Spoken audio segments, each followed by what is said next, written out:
Ben, I always say that on the African continent, given the governments we have and the governance that we have, if you are a journalist and the government is happy with you, then you are not doing journalism because we have governments that really are not pursuing the interests of the people, and journalism is about the interests of the people, and therefore at all times you would be on the opposite side.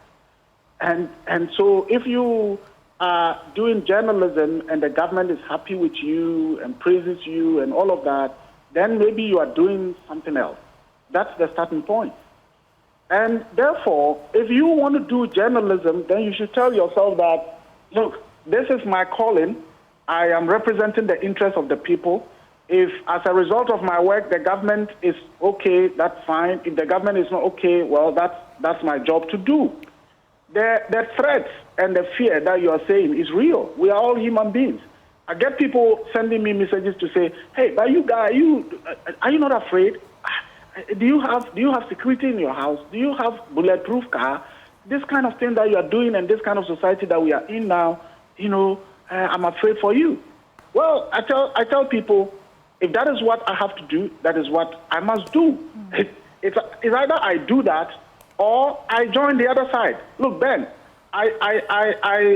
some of the people in politics today were my mates. I wouldn't say that they were smarter than me. There are some of them who got third class, second class lower. I graduated with first class.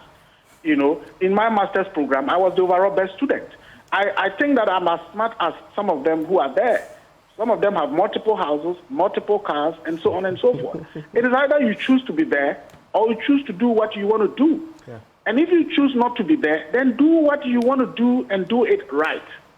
I mean, we just started the fourth estate just less than 3 years ago, or about 3 years ago. And, you know what has happened. This is just online. We don't have a radio. We don't have television station. It's all about doing the stories and doing it right. There are people out there who still love this country and would want to see people do the right thing. I commend multimedia all the time because throughout the turbulence, multimedia has stood up to the test.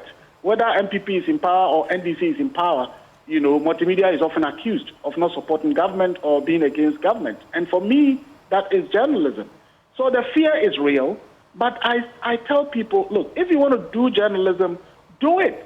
Whatever the case, as President Akufo-Addo said, all die be die. Whether you do the right thing or you do the wrong thing, one day you will die. But stand up for your conscience. And always remember that you also want to be remembered one day for doing something right.